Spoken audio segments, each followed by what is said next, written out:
उद्योग धंधा खोले ताकि यहाँ के लोगों को उस उद्योग धंधा का लाभ डायरेक्टली और इनडायरेक्टली, कुछ तो उस उद्योग में काम करेंगे और कुछ लोग उद्योग के बाहर भी सपोर्ट करेंगे, जो यहाँ के लड़कों के लिए, यहाँ के युवकों के लिए, यहाँ का शिक्षित और बेरोजगार लड़का के लिए एक अच्छा रोजी रोजगार का साधन बन सकेगा। नमस्कार, मैं हूं आपके साथ निजाम खान। आप देख रहे हैं राष्ट्र संवाद। राष्ट्र संवाद में आपका स्वागत है। अभी हम इस वक्त मौजूद हैं नाला विधानसभा के लोकप्रिय विधायक, स्थानीय विधायक से झारखंड विधानसभा के आदर्श विधानसभा अध्यक्ष श्री रविंद्रनाथ महतो सर के आवास पर।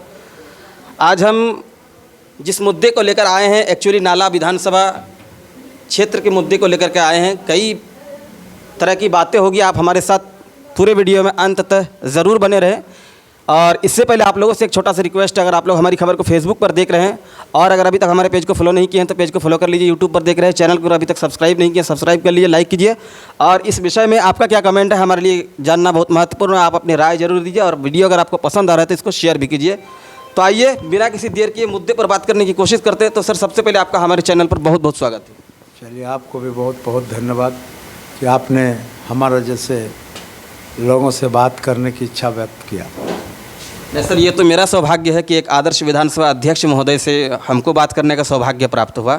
इसके लिए मैं भी अपने आप को काफ़ी लकी मानता हूँ। और जिस मुद्दे को लेकर के आया हूँ, मेरा जानना यही है कि 5 साल के दौरान, लगभग अब 5 साल आप लोग का मतलब जितना भी विधायक है सबका कार्यकाल खत्म होने के कगार पर है और फिर विधानसभा चुनाव होना है। तो 5 साल के दौरान आप अपने विधानसभा के क्षेत्र के लोगों के लिए क्या क्या काम किए, उसमें से कुछ महत्वपूर्ण काम हमारे दर्शकों को बताइए।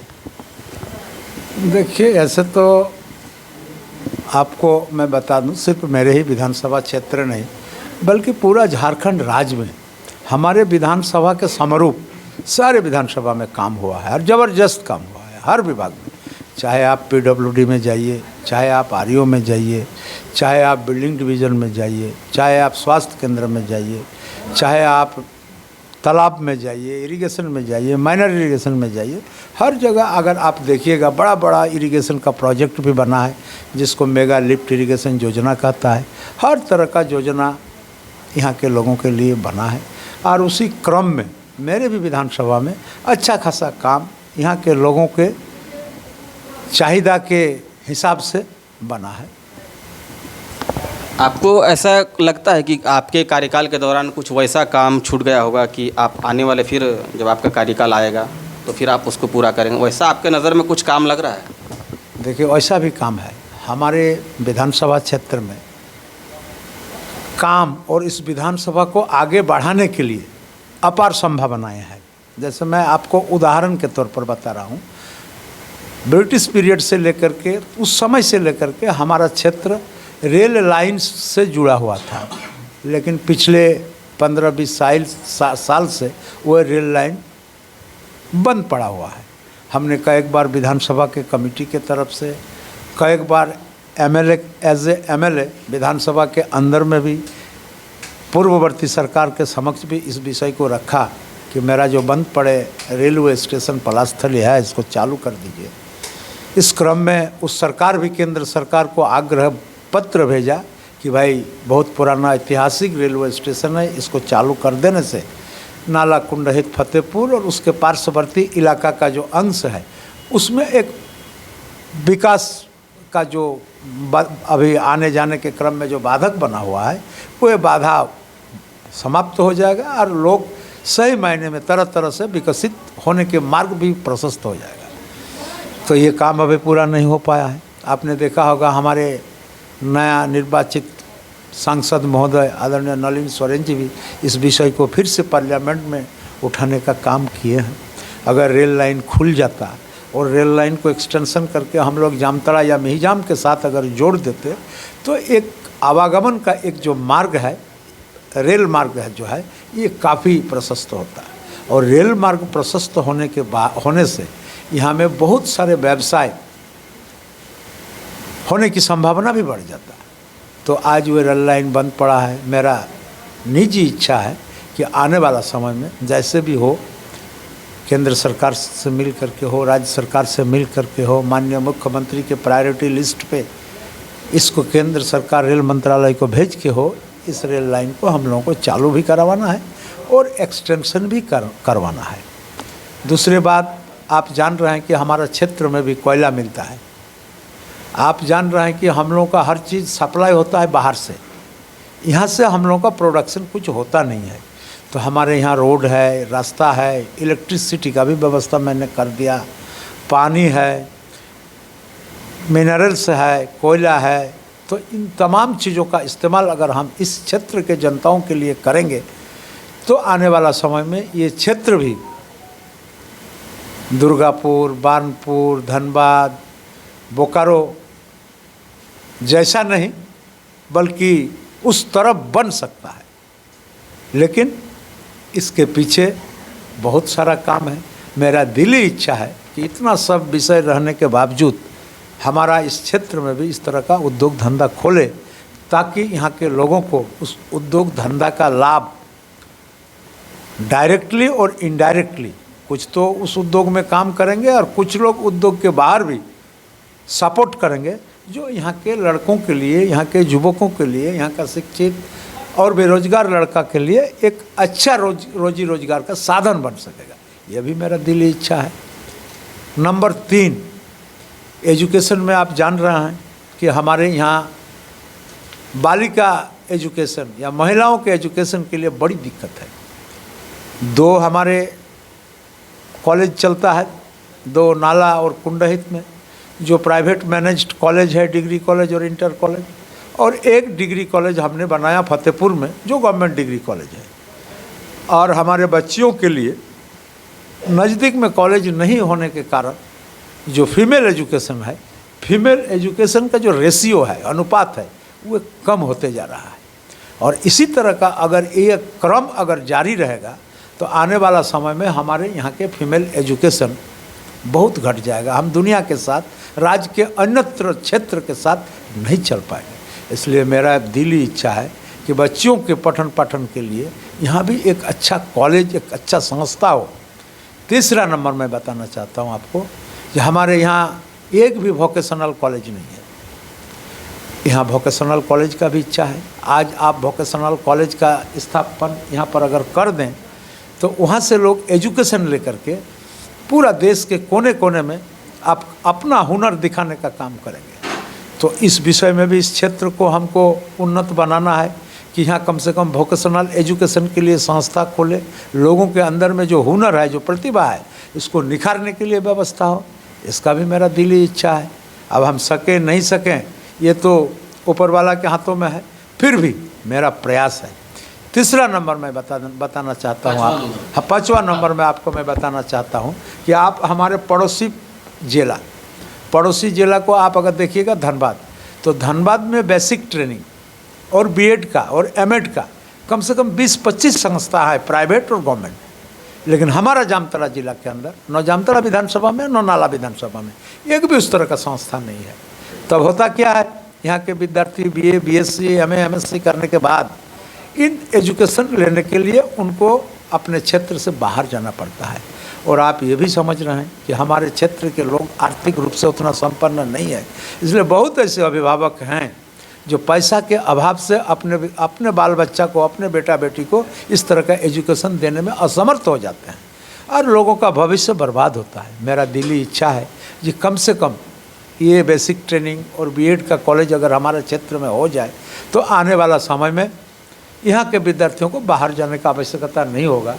गरीब गुरबा लोग रूखी सूखी खा करके ये सब एजुकेशन लेंगे और अपना सेवा पूरे दुनिया में देने का काम करेंगे। ये सब इच्छा है। रोड, रास्ता, पुल, पुलिया तो मैं नहीं कहूँगा कि सब समाप्त हो गया, लेकिन अधिकांश रोड रास्ता जो मुख्य रोड रास्ता था करीबन 150 अगर हम गिने तो, जहाँ बड़ा बड़ा गांव को जोड़ता है, जहाँ जो बाज़ार टाइप का जगह है उसको जोड़ता है, या जहाँ थाना है, ब्लॉक है, हाई स्कूल है, कॉलेज है, उस जगह को जोड़ता है। इस तरह का सड़क जो मेरे संज्ञान में था करीब सबको हमने बना दिया। फिर भी कुछ अभी भी बचा हुआ है, उसका काम भी हमको करना है। और सबसे महत्वपूर्ण है यहाँ कम्प्लीटली एग्रीकल्चर बेस्ड ब्लॉक है। यहाँ दूसरा और कुछ नहीं है। 2-5% व्यक्ति जो व्यवसाय करते हैं और 5-7% व्यक्ति सरकारी नौकरी में है, चाहे शिक्षक हो, चाहे किरानी हो, चाहे अफसर हो, 5 से 7%, 8%। तो मान लीजिए ये प्रतिशत अगर बात दें तो रेस्ट परसेंटेज जो बचता है, रेस्ट प्रतिशत जो बचता है, सारे लोगों का जीवन यात्रा कृषि पर निर्भर है। अब ऐसे परिस्थिति में यहाँ के किसानों को कृषि कार्य में हम अगर आधुनिक टेक्नोलॉजी से इस कृषि कार्य को नहीं करा पाएंगे तो हमको लगता है कि दुनिया के किसानों के साथ हमारे किसान नहीं जुड़ पाएंगे, ये पीछे पड़ जाएंगे। इसलिए किसान को मजबूत करने के लिए किसान का जो जो चीज़ की आवश्यकता हो है, जैसे किसान को अच्छे प्रशिक्षण की ज़रूरत है, किसान को उन्नत खेती करने के लिए उनका डेमोन्स्ट्रेशन का प्रयोजन है, इन तमाम व्यवस्था को करना पड़ेगा।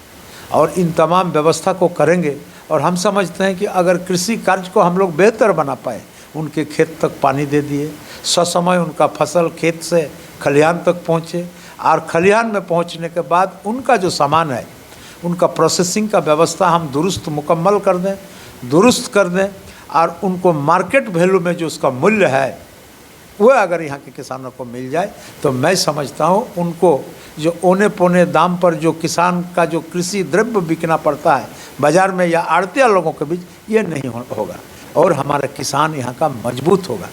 और इसी के कड़ी में मैंने एक कोल्ड स्टोरेज भी यहाँ पर बनवाया है, जिसका फ़ायदा हमारे यहाँ के किसानों को इसी वर्ष से मिलने की संभावना प्रबल है। तो इसी तरह से इन तमाम सेक्टर में अगर हम काम नहीं करते हैं तो सही मायने में हम दुनिया के साथ या प्रदेश के साथ या हमारे देश के लोगों के साथ हम नहीं चल सकते हैं। इसलिए मेरा लक्ष्य है कि इन तमाम विषयों को, ऐसा बात नहीं है कि हमने बहुत सारा काम कर दिया, काम किया, जो काम किया वो दिखता है, भले ही दूसरे लोगों को नहीं दिखे, ये अलग विषय है। कोई आदमी को अगर पूछ दीजिएगा जो दूसरे विचार के से मानने वाला व्यक्ति है, जिस रोड में वो चल करके किसी गांव में प्रवेश करते हैं, उनको स्मरण करा दीजिएगा, वो रोड भी अधिकांश मेरे ही द्वारा बनाया हुआ है, जो जाने में उनको समय भी बचता होगा, जहाँ तक हमको जानकारी है। लेकिन फिर भी आप अगर उनको पूछेंगे तो उनको दिखता नहीं है। तो खैर ऐसे व्यक्ति जो लोग विकास के प्रति नकारात्मक मानसिकता रखता है, या ऐसे लोग जो सच्चाई को कबूल नहीं करने का हिम्मत रखता है, ऐसे लोग जो हमेशा समाज को दिग्भ्रमित करने का काम करता है, ऐसे लोग जिसको मौका मिलने के बाद भी इस क्षेत्र के लोगों के लिए कुछ नहीं किया, सिर्फ समय बर्बाद कर दिया। कौन कौन किया इस पर मैं नहीं जा रहा हूँ, समय बर्बाद कर दिया। तो ऐसे लोगों, ऐसे नकारात्मक विचार के आदमियों के लिए नहीं, बल्कि जो लोग सही मायने में विकास समझता है, विकास परक व्यक्ति हो, जो विकास के प्रति जिसके अंदर में ललक हो, जो बाहर के दुनिया के साथ अपने क्षेत्र को तुलना करना जानता है, उन तमाम लोग आज हमारे क्षेत्र खुश हैं। तो आप हमारे साथ सुन रहे थे झारखंड के आदर्श विधानसभा अध्यक्ष और नाला विधानसभा के स्थानीय लोकप्रिय विधायक श्री रविंद्रनाथ महतो सर को।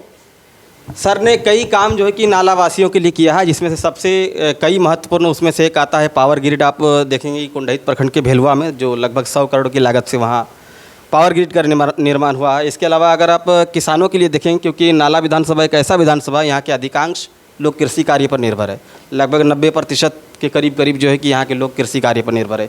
किसानों के लिए जो है कि फसल का उचित मूल्य मिल सके, इसके लिए कोल्ड स्टोरेज का भी निर्माण किया गया है। इसके अलावा पुल, पुलिया, सड़क, रास्ता, ये सब तो किया गया है। लेकिन सर आने वाले, जब भगवान इसी बार जो 2024 के विधानसभा चुनाव में भगवान अगर आशीर्वाद देते हैं, और हम लोग की भी दुआ है कि आपको भगवान आशीर्वाद दें, और इस बार आने के बाद सर का जो दिली इच्छा है उसमें से ये इच्छा है कि जो रेल लाइन, जो पलास्थली जो रेल लाइन है, वो लंबे समय से लोगों की मांग है, उस रेल लाइन की जो है कि पहिया अब उसको चलाने की कोशिश करेंगे और विकास की गति जो है कि और गति बढ़ाएंगे।